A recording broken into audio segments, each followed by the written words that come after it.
Welcome back to the FBS podcast. We like to really dig into topics that can help those of you in the forest products industry, especially those in the middle of your careers. Absolutely. Today, we're tackling a big one, Hmm. and that's the whole idea of retirement. Is it really just about hitting the brakes on your career, Mm. or is there a way to Yeah. find that sweet spot where you're financially secure, Right. but still doing work that you find really fulfilling? Yeah. And I think that's a question a lot of people in our industry are wrestling with right now. You've worked hard, you've built something, but how do you make sure it all lasts? Exactly. And to help us explore that, we're going to dive into the story of Ryan. Okay. He's a sawmill owner, Hmm. 45 years old, Okay. facing these exact questions. That makes sense. So Ryan built his own custom sawmill, Touchwood Millworks, Touchwood? from scratch No. over the last 15 years. That's impressive. A lot of people dream about doing that. I know I do. Building your own mill, it's a real testament to his skills. Yes. He's got that business degree, but he also had experience in customer service and even farming. You can see how that blend of practical know-how and business smarts really paid off for him. And he didn't start big either. He actually began with a portable sawmill Oh, wow. set up right there by his garage. Really? And from there, he strategically grown the business. So how did he go from a portable sawmill to a full-fledged operation? He eventually upgraded to a larger band mill, Okay. built a proper facility, Yeah. added a kiln, a planer, Yeah. all the essentials. Yeah, the heart of a good sawmill operation. And along the way, he made some really smart financial decisions, like Mhm. structuring his business as an LLC, taxed as an S-corp Mm-hmm. to, optimize taxes. Always a good move. Right. So Touchwood Millworks is doing pretty well. He's got a team of employees. Mhm. He's pulling in a good income, around $100,000 a year. Not bad. But of course, he's got a mortgage on his home, $300,000. And family expenses run about $90,000 annually. So he's got responsibilities. Well, yeah. But he hasn't forgotten about retirement. He's been diligently putting money aside. Got about $60,000 saved up in a Roth IRA. Okay. So he's thinking ahead. That's good. He is.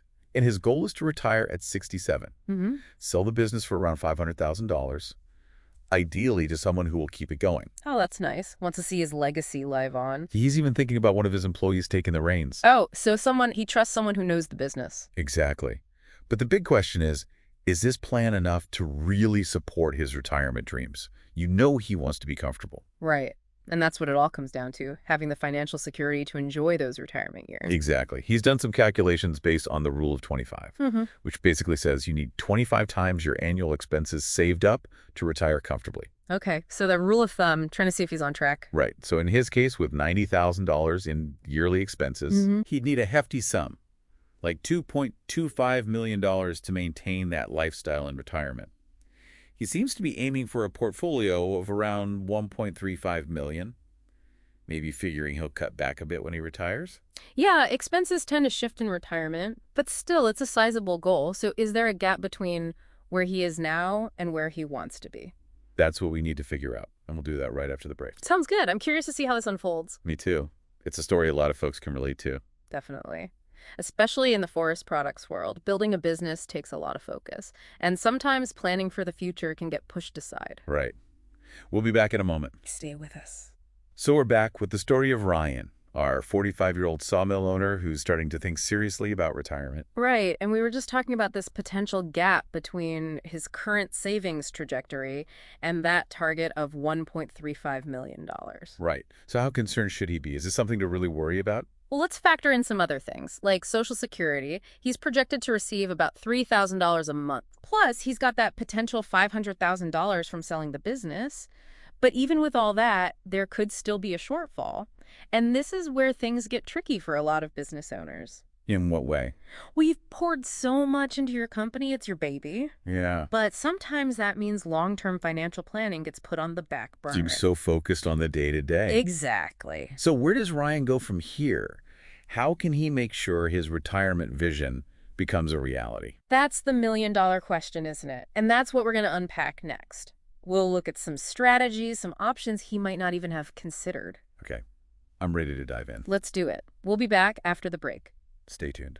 So we're back talking about Ryan and his retirement plan. And it seems like he's got some work to do to reach that $1.35 million goal. Yeah, it's not insurmountable, but he definitely needs a solid plan. Exactly. So let's look at a few ways he could potentially beef up his savings and make sure he's set for those golden years. Sounds good. Where do we start? Well, first off, let's look at his business, Touchwood Millworks. Okay.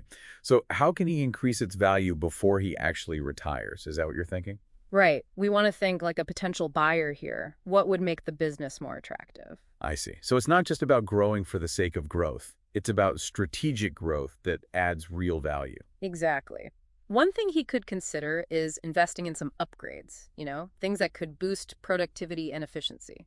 Like what specifically? Give me an example. Well, say he upgrades to a newer, faster band mill. Okay. That could significantly increase output and potentially justify a higher sale price down the line. Makes sense. Anything else? Another strategy could be expanding into higher margin products or services. Okay. So finding a niche market that maybe sets Touchwood apart from the competition. Exactly. Something that could boost profitability and make the business even more appealing to a buyer. So it's all about making Touchwood as profitable and valuable as possible before Ryan decides to sell. Right. Now let's talk about his personal savings. We know he's contributing to a Roth IRA, which is great. But it sounds like he could be doing more there. He could. Even though he's starting a bit later in the game, he still has time to make a big impact. How so? Maxing out those Roth IRA contributions would be a smart move, especially with the tax-free growth potential. That can really add up Okay. over time. Right, because with a Roth, you're paying taxes on the money now, but then all those earnings in retirement are tax-free. Exactly. Even if he just increased his contributions by a few $1,000s each year, the long-term impact could be substantial. It's all about consistency and making the most of those tax advantages. Okay, good point. Now, we also talked about debt management earlier, and it seems like Ryan's got his business line of credit under control. Right. But what about his mortgage? Yeah, that's a big one. $300,000.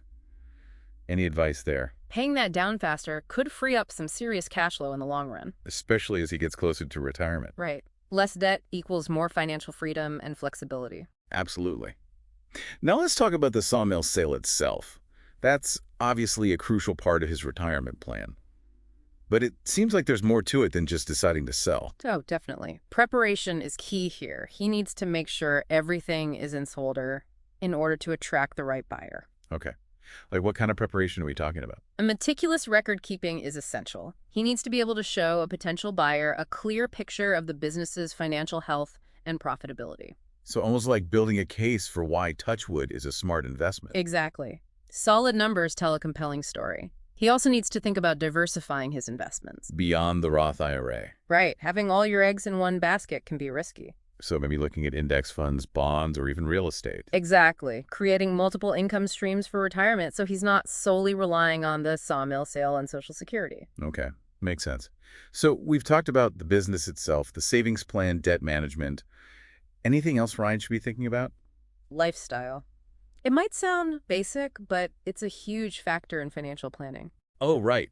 Avoiding that lifestyle creep as your income grows. Exactly. It's easy to fall into that trap. You start making more money, you start spending more money, and suddenly it's harder to save. Especially for someone like Ryan who's built a successful business. It's tempting to upgrade everything. Right. So being mindful of spending habits and finding a balance between enjoying the present and preparing for the future is key. Okay, so we've covered the foundational stuff. Yep. But you mentioned some less conventional routes Ryan could consider. What are those? One option is opening a SEP IRA. A SEP IRA, what's that? It stands for Simplified Employee Pension.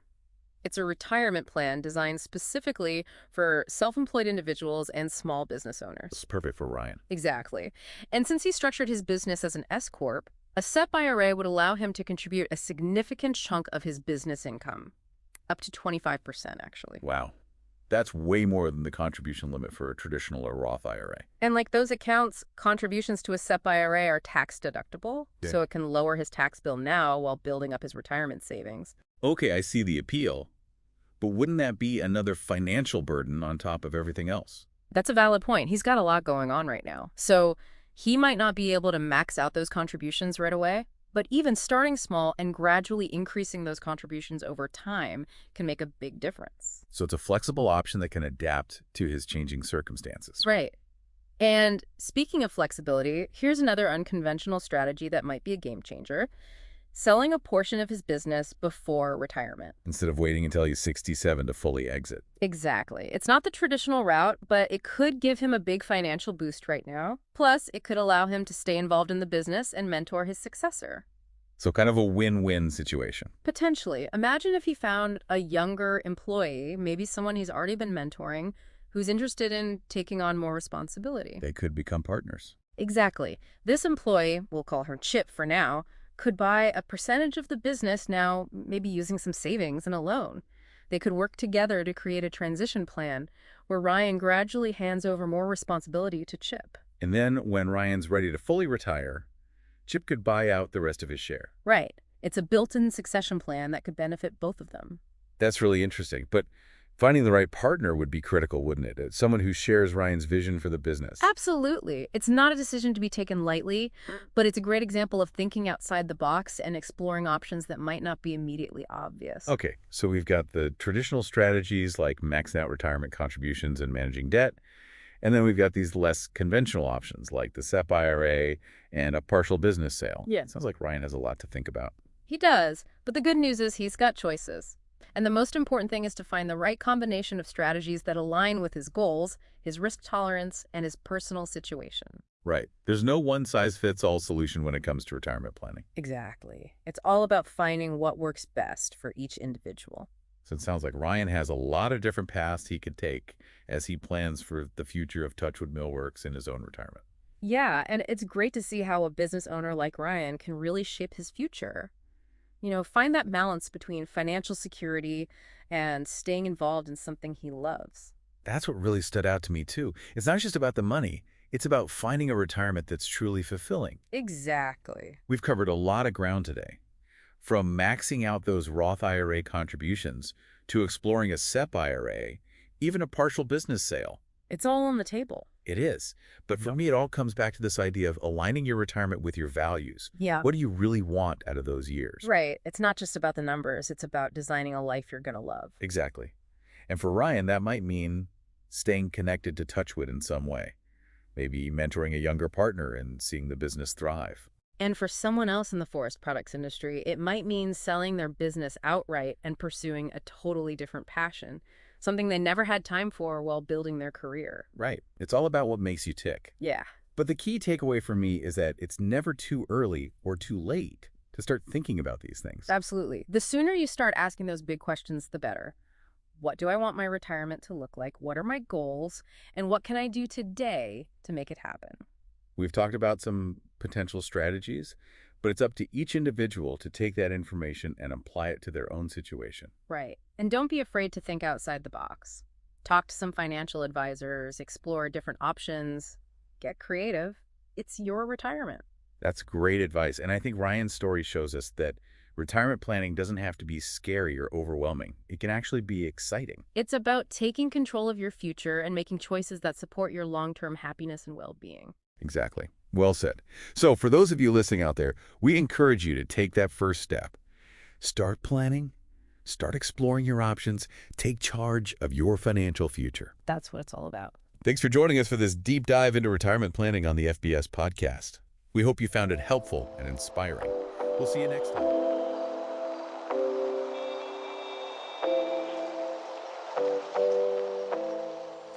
Hey, this is Steve Bick with the Forest Business School.